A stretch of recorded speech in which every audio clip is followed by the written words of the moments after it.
So, ayun, again, welcome sa ating Exploring the Parts of Self. And now, let's focus on sexual self. So, malinaw yung mga discussion natin last time dun sa physical self na nasa previous na video natin. So, for this session, mahalaga na maintindihan din natin yung bahagi ng sarili natin na kung minsan kumbaga may tabu dito eh, no? Kumbaga hindi siya madalas pag-usapan. O parang nahihiyang pag-usapan. Pero dito, safe space to at just in case meron kayong mga naiisip tungkol dito, pwede naman kayo mag-comment. Okay, later on. Pero i-hold nyo muna yung mga comments ninyo or yung mga questions ninyo. Maganda, pag-usapan din muna natin. Pag sinabi natin sexual self, ano ba yon? So, yung sexual self natin, it refers to how we understand, express, and value our sexuality across different stages of life. So, ito, kadalasan, ginagawa siyang binary. And ako, as psychologist, important na mas maging malinaw sa atin kung gaano ba ka-complex yung usapin ng sexual self. Kasi spectrum kasi siya at kailangan na makita din natin at ma-validate natin kung gaano ka-normal ang pagkakaroon ng ganong klaseng kalawak na spectrum ng sexuality. Okay? Ayan. So, when we talk about the sex, no? Ayan. Usually yung question dito, ano yung sinasabi ng doktor pagkapanganak mo? Yun yung usual na question na nasasagot natin kapag may kinalaman sa sex, no? Yun yung biological perspective.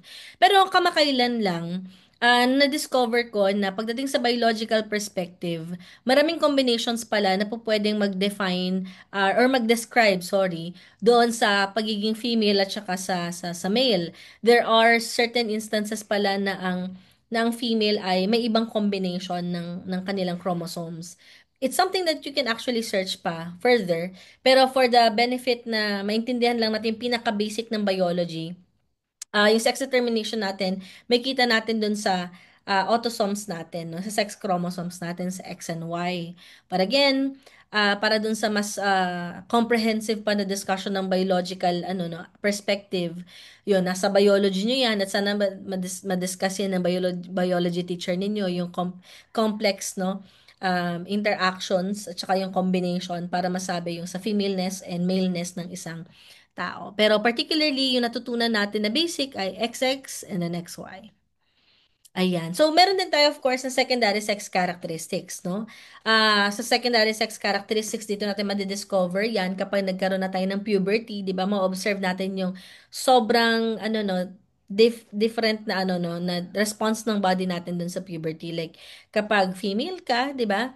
Nandun yung nag-increase din yung height. Same with male, di ba? Pero magkaiba in terms of kung paano pa nade-develop yung certain parts ng body natin. So, yan, nagwa-widen yung hips, softer and smoother skin, ayan. Oo, and growth of pubic and underarm hair, same with guys, pero yung kanila, longer and heavier bones, broader shoulders, thicker and tougher skin. Yung iba parang yung pores din nila, makikita mo din na parang medyo mas malaki yung pores. Nagde-deepen na yung voice, and marami pang changes. Although, ito yung pinaka-basic na secondary sex characteristics, but I still agree na not everyone can actually fall dun sa na-mention ko na secondary sex characteristics because I've encountered women na yung iba medyo may hair sila dito and normal yun kasi balbon sila kung gagamitin natin yung Filipino context. Sa guys naman sabi natin nagdi-deepen yung voice pero may mga guys na hindi ganun kalalim yung boses nila. Pero particularly, merong change pa rin dun sa voice na yun. Ayan. So for the benefit lang na maintindihan natin yung pinaka-basic, kaya ito yung nakalagay dito. Kaya just in case feeling ninyo na parang hindi ito nag-appear sa iyo ngayon, no, wag po kayong magalit sa akin kasi ito yung usual na nakikita natin sa mga references ng secondary sex characteristics, but I still do agree na hindi natin pwede ikulong ang pagiging babae at lalaki ng basta lamang dito sa mga nakikita ninyo sa screen. Okay? And then, when it comes to erogenous zone, since sexual stuff yung pinag-uusapan natin, bihira din natin pag-usapan to, no? So, when we talk about erogenous zone, ito yung mga specific areas of the body that are especially sensitive to touch or stimulation. Meaning, kapag hinawakan siya, nakante for instance, masistimulate siya, meron siyang pwedeng maging pleasurable feeling, o kaya magkaroon ng sexual arousal. So, particularly, yung erogenous zones na to, ayan, ay meron syempre sa mouth, sa ears, syempre sa babae yung breast and nipples, ganun din naman sa lalaki yung nipples, and then back and nape of neck. Yan. And then nakikita natin dito sa picture yung iba pang mga areas na erogenous zone. So meaning, ito yung capable of being stimulated. And usually, kaya natin nakikita din to at pinag-uusapan. Kasi syempre, mahalaga naman talaga na malaman natin, no? Dahil hindi naman na mga bata kayo, at some point, tatanungin nyo ito. At kapag, syempre, magkakaroon kayo ng parang time or dumating yung time na magkaroon ng sex, 'di ba? At least alam mo yung erogenous zone na to kasi mahalaga siya para syempre mas ma-enjoy nyo yung experience na yun kung darating kayo sa ganong klaseng point, 'di ba? So, in terms of erogenous zones, hindi naman to basta lang nag-start na parang i-discuss, no, na okay, ito na siya. So, may mga pinanggalingan din siya. So, ang pinaka na-encounter ko na discussion ng erogenous zone, nag-start yan kay Sigmund Freud. At least ako as psych major, dun ko siya unang narinig. Dinescribe niya yan dun sa psychosexual stages niya. And dun sa psychosexual stages na yun, may mga different zones dun na nagdo-dominate every stage or development, no? May mga focus siya. So, siguro para mas maging familiar lang yung iba, balikan na lang ninyo yung mismo una kong video kasi na-mention ko yung psychosexual stage. Like, halimbawa na-mention ko yung psychosexual stage na oral, particularly yung erogenous zone doon ay mouth. Kapag anal, ang erogenous zone doon na nasa-stimulate ay yung anus, ganyan and all that. So, balikan nyo siya. Pero particularly, doon ko siya unang narinig kay Sigmund Freud, no? Ayan. And then, syempre, mahalaga din na pag-usapan natin dahil part talaga siya ng discussion, yung sexual response cycle natin, no? So, may mga stage pala siya, oo, na nakikita natin doon, no? So, meron dong excitement. So, sa excitement, doon yung initial arousal na nararamdaman kapag na-trigger siya, o physically, o kaya naman may psychological stimuli, nagkakaroon ng ganong klaseng feeling. And of course, yung physiological response natin, bibilis yung tibok ng puso, sa babae, pwedeng lubrication. Sa lalaki, pwedeng erection. Ayan. And then, ma-observe natin na yung blood flow natin sa katawan. Kaya parang yung iba, parang medyo nag-iiba din yung, nagbablush sila kapag may ganyan, no? And of course, nagkakaroon din ng muscle tension kasi nandun yung excitement. And then, meron din tayong tinatawag na plateau. So, ito, kapag nagkaroon na ng interaction ng dalawang tao na ginagawa yon yung sex, no? From excitement, kasi dun yung time na syempre dapat nire-ready niyo yung sarili ninyo, di ba? Para mas ma-achieve yung orgasm, which is yun yung pangatlong stage. May point pa rin na before nyo ma-achieve yung orgasm, nagkaka-plateau. So, pag sabi natin plateau, ito yung nag-intensify yung arousal, but at the same time, nandun lang siya sa point na nagsa-stabilize siya. So, ibig sabihin parang ganun lang siya. So, parang ang tagal. Parang ganun feeling. Hindi pa, wala pa. Hindi niya pa na-achieve. Parang ganun. So, hanggang sa maka-achieve ka dun sa orgasm na yun. Pero at this point, yung physiological response natin, nandun yung yan, yung breathing, bumibilis yung pulso ng ano natin, yung pulso natin. And then, nandun din yung mas sensitive ka, pwedeng sa touch, at iba pang mga stimuli. And of course, meron tayong swelling of genitals, flush skin, etc. Hanggang sa ma-achieve mo yung orgasm.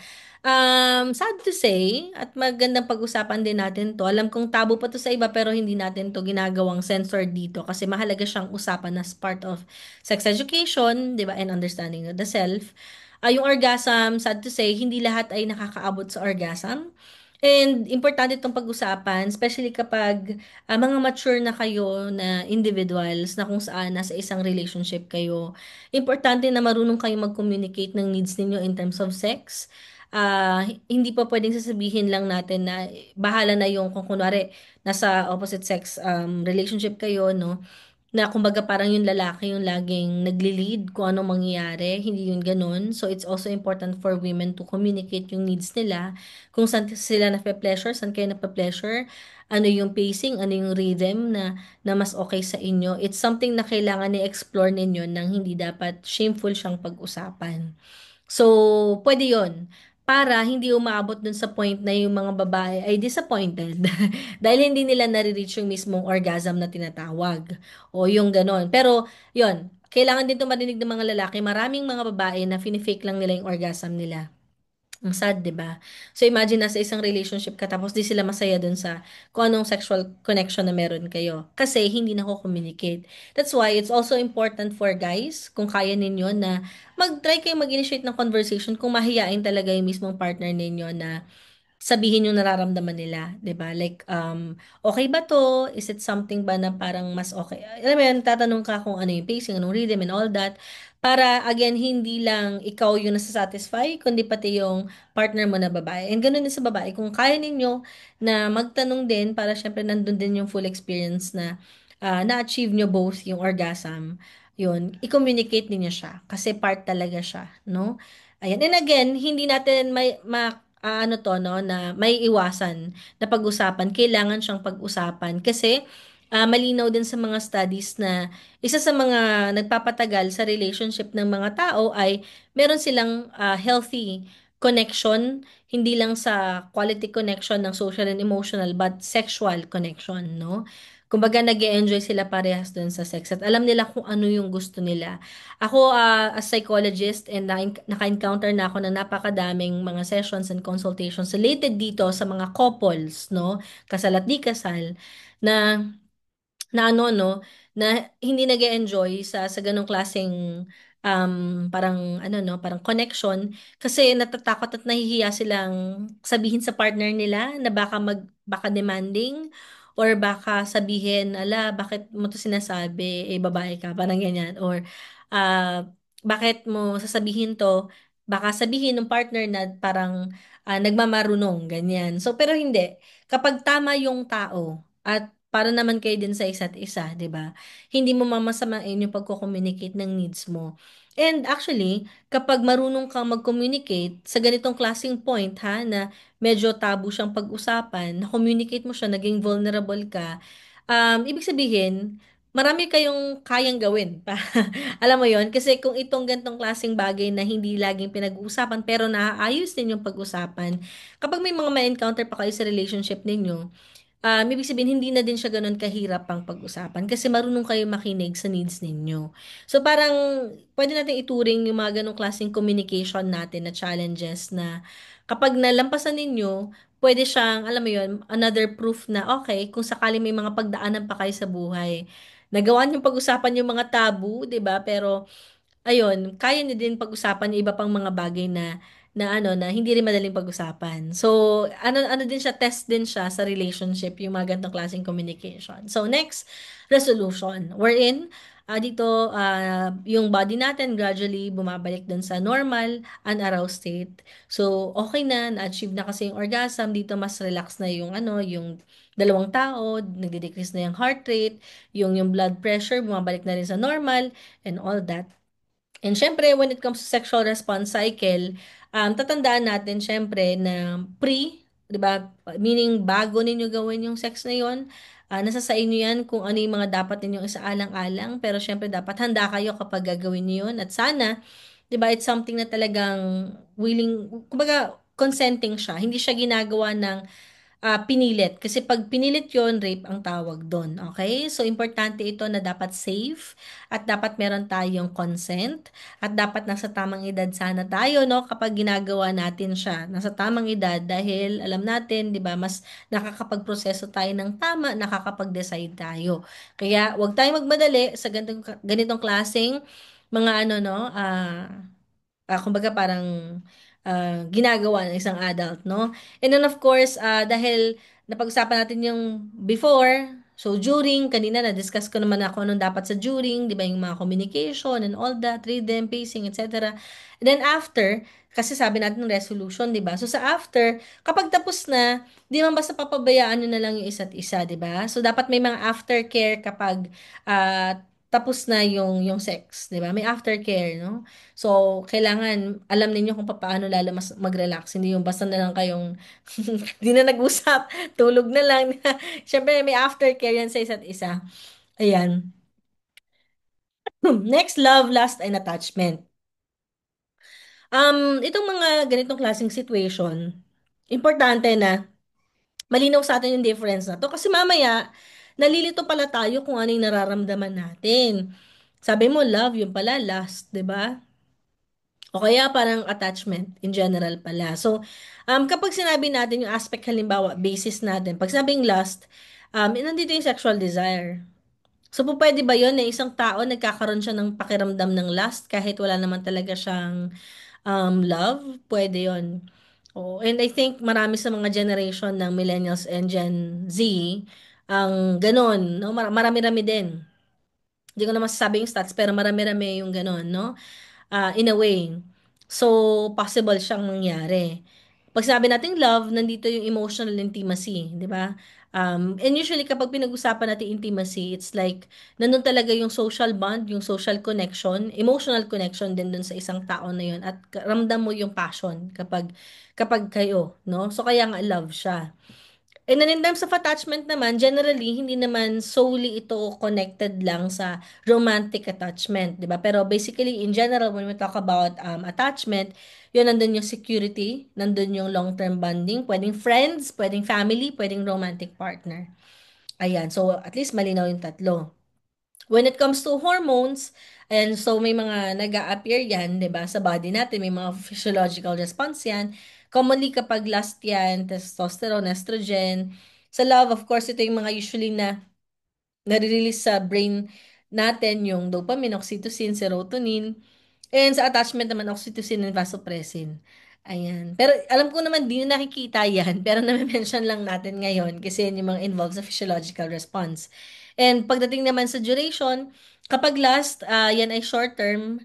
Kapag love, of course, medium to long term ito. Kapag attachment naman, mga long term yan na connection. Possible ba na ma-insert si last kay love? Of course, may mga tao na nagmamahalan at ginagawa nila yung last, 'di ba? So, pwedeng nagko-combine itong mga bagay na to na oh, love mo yung isang tao kasi nagkaroon ka ng ganong deep long attachment sa kanya. So, pwede 'yun. May love, merong attachment, merong lust. Possible siya na mag-combine, no?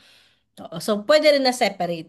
Oo, 'di ba? Like halimbawa, nagkaroon ka ng attachment in terms of kung ano lang yung meron sa work ninyo, pero hindi naman siya totally sobrang lalim to the point na masasabi mong love kung paano din yung love mo sa partner mo and family mo. Pero may attachment, 'di ba? Formal attachment lang siya. Kaya ganon. So, pero again, it's something na nagko-combine and pwede rin separate sila sa isa't isa. Ito yung mga concepts na to.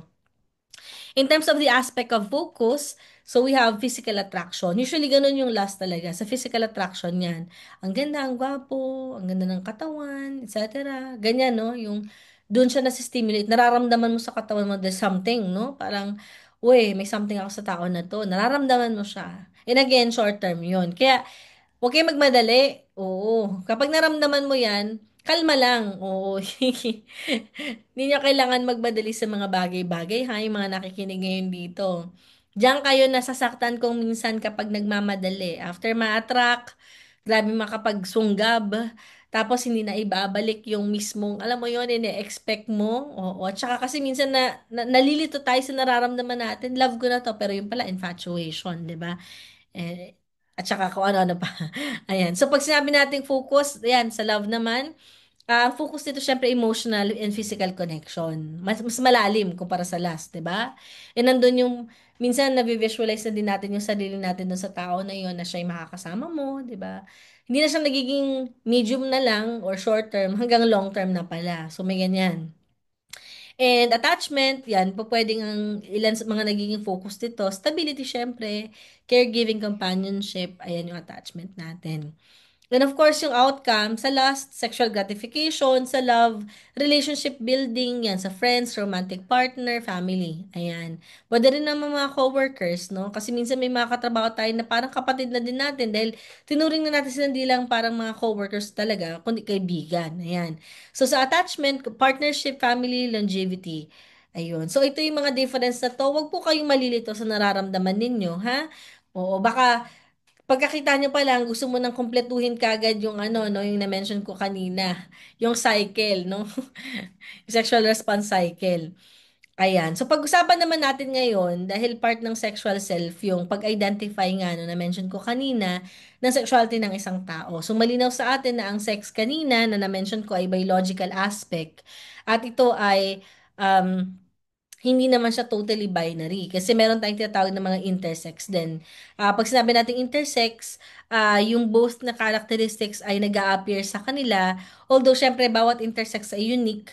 May iba na yung intersex ay mas lamang sa kanila. Halimbawa, yung femaleness.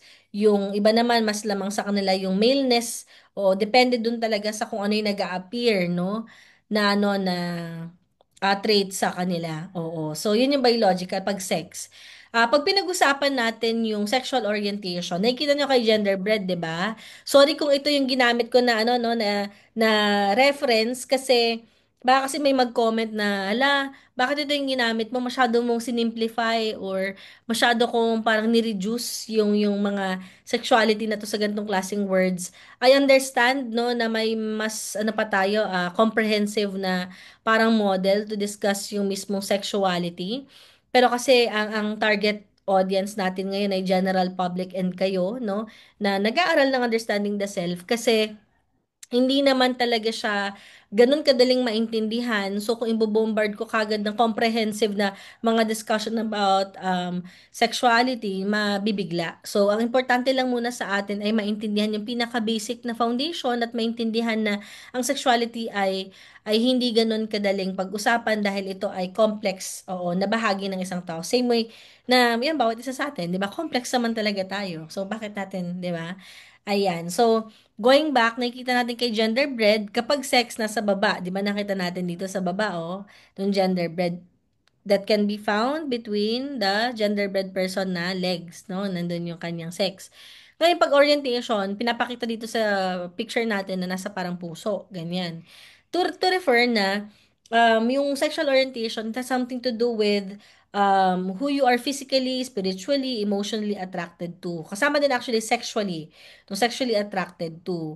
So, based on ayan, sex or yun, gender relation to your own. So, para lang mas malinaw, commonly, sa sexual orientation, iba-iba yung mga terms na nagagamit natin, 'di ba? So, lawakan na natin. Total nandito naman tayo kasi may mga queer dito na po pwedeng nanonood. Meron tayong L, G, at saka B. Ngayon, merong P, pansexual. So, ano yung mga difference ng mga words na yon or labels na yon? So, sa sexual orientation kasi pinag-uusapan natin, 'di ba?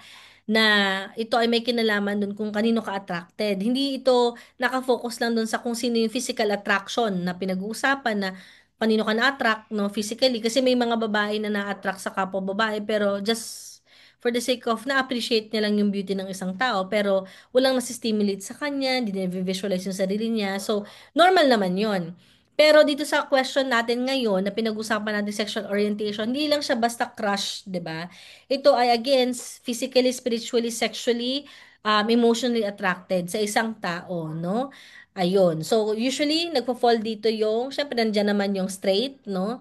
Straight, ayan, bisexual, lesbian, gay, pansexual, ayan, nandyan siya. Gay sa sexual orientation. So, I think malinaw naman yun when we talk about lesbian, female na nagkakagusto sa female, gay, guy na nagkakagusto sa guy, bi, any doon sa dalawa na yon may pagka-binary siya. And yung pansexual, it doesn't matter kung anong letter siya. Basta naramdaman ko na connected ako, deeply connected ako dito sa tao na to, hindi na nagmamatter sa akin kung saan siya totally kabilang doon sa mga letters na yon. Mahal ko tong tao na that's pansexual.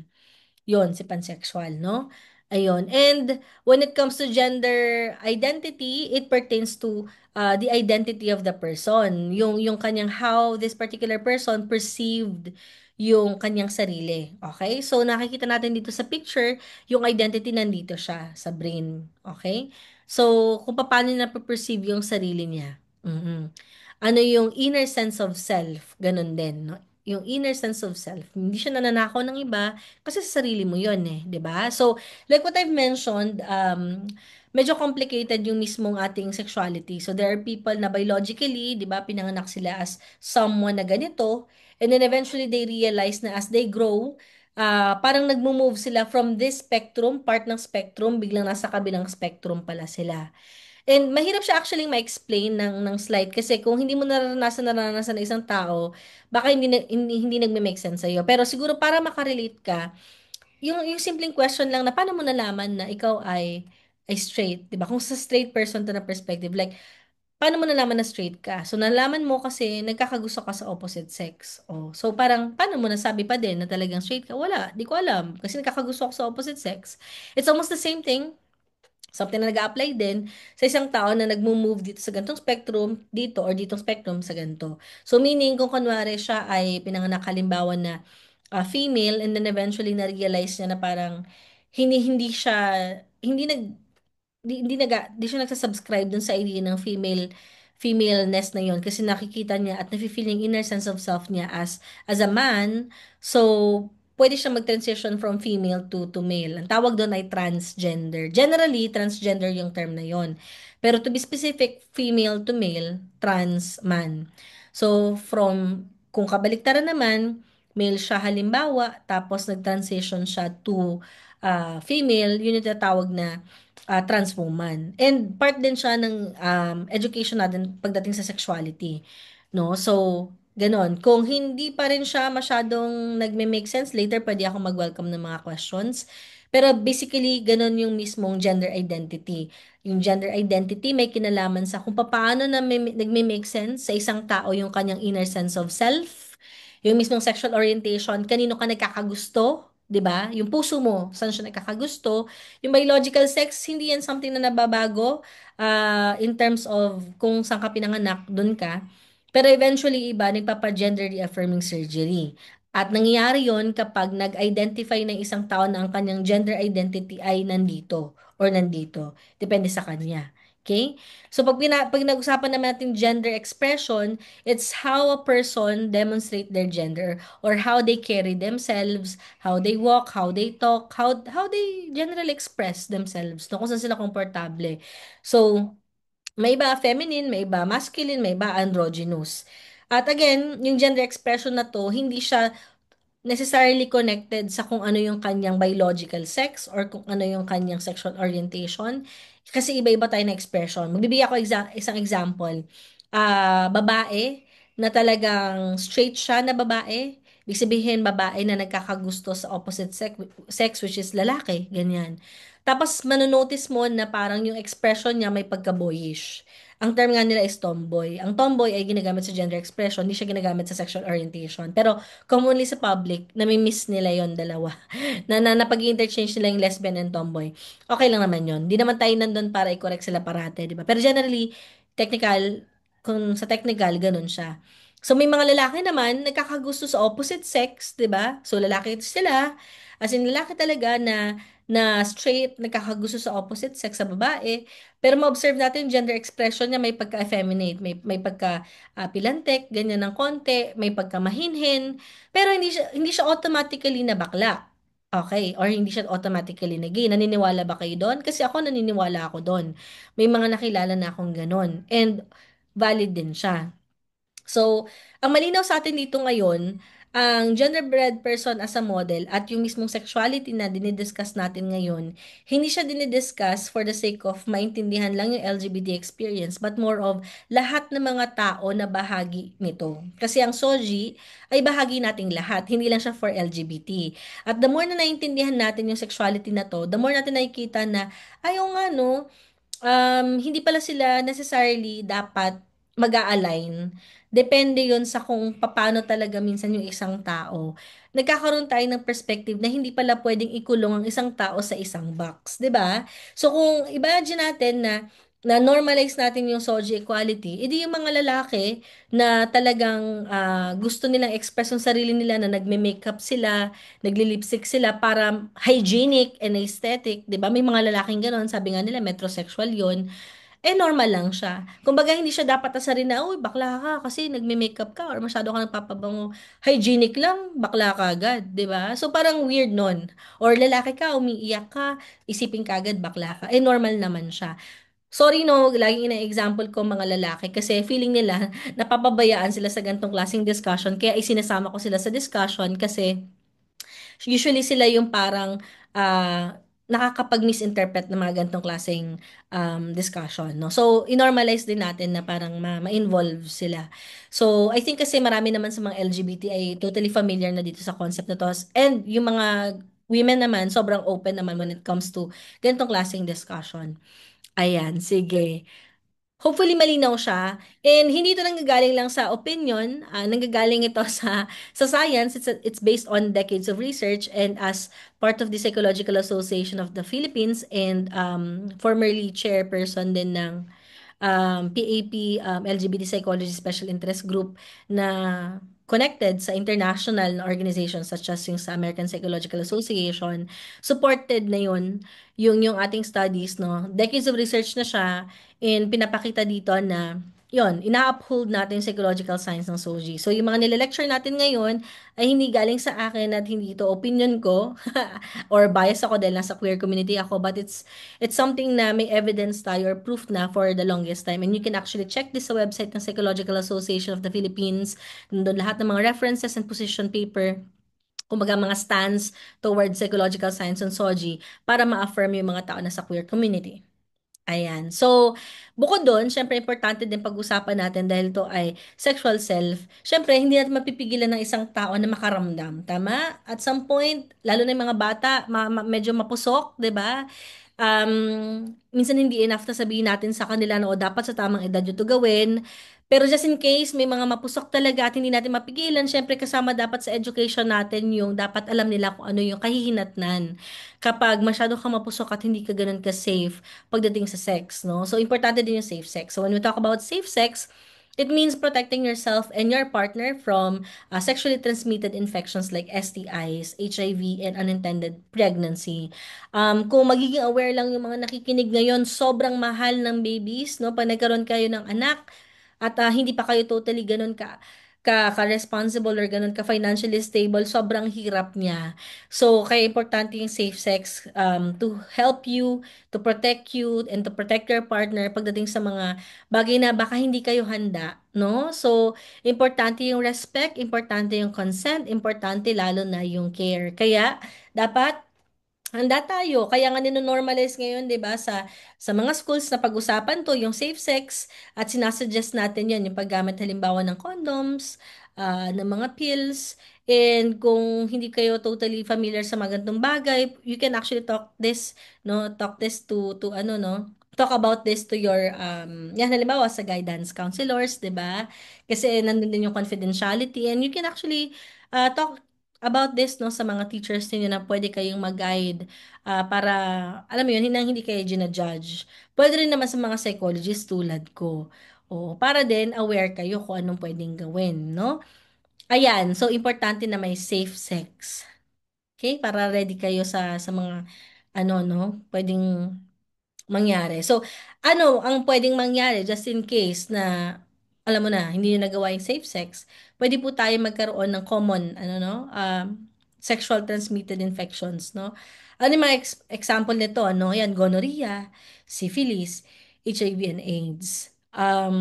Hindi natin to nilagay dito para takutin kayo kasi nangyayari talaga siya. Yung iba kasi parang iniisip nila, hindi, first time lang naman to, ngayon ko lang naman gagawin, so okay lang yun. Hindi. Ang daming mga cases na first time lang nila ginawa tapos unsafe yung ginawa nila, wala silang ginamit na condom, etc. Ayun, iba nagkaroon. So, make sure na ano talaga dapat, no, safe sex talaga siya. Ayun. So, yung mga transmission methods, mababasa natin dito, no? Halimbawa sa gonorrhea, vaginal, anal, or oral sex. Syempre, hindi lang naman siya basta-basta dyan nanggagaling. Meron din mother to child during childbirth, nangyayari din siya. And sa syphilis naman, direct contact. Ayun, same din sa nabasa ko kanina. Ganun naman din sa HIV and AIDS. Pero nangyayari din ito kapag may sharing ng needles. Kaya nga sa mga hospitals, di ba, may make sure na kung ano yung nagamit na needles, tinatapon na yon kasi hindi yun pa pwedeng gamitin ulit. O para safe, oo. And then may mga times yung iba, pero rare lang naman to kasi baka matakot naman yung iba magpa-transfer ng ano no, na ano ng dugo no, magpa-check. May mga blood transfusion din, oo. And then may iba din mother to child. Oo. So may mga prevention strategies tayo dito. Siguro yung something na parang good news na mababalita ko lang ngayon, yung HIV AIDS ay hindi na siya kino-consider na terminal illness. So meaning kaya na ng mga tao na, kunwari nagkaroon sila ng ganyan sa medyo bata na edad. Um, Dahil di na siya terminal illness or disease, kumbaga kaya siyang masuportahan, mas mahaba na din yung kanyang yung kanyang lifespan na parang normal na siya. So kailangan lang talaga na mas wina-watch out niya syempre yung kanyang lifestyle, kailangan din sumusunod siya dun sa mga regular testing, nandun din yung gamot, 'di ba? Kailangan religiously ginagawa mo yung mga bagay na yon. Pero again, hindi na siya terminal illness, kaya good news din siya. Okay? So, yon no? No longer terminal illness. And just in case na gusto niyo mag-volunteer na related dito, so meron tayong mga NGOs tulad ng Love Yourself, ayan, community of volunteers yan, and they provide free HIV testing, counseling, treatment, and life coaching sa Philippines. Ayan, so, yun lang. Ang reminder lang natin para dito ay, ayan, syempre, owning your sexual self means embracing your dignity, respect, and the freedom to choose on how to express love and intimacy responsibly. Ayun. So hopefully nagkaroon tayo ng mas malawak na perspective pagdating dun sa ating sexual self. Maraming maraming salamat. So just in case na meron kayong mga questions ngayon, so I think ito na yung pinakamahalagang no, part ng session natin.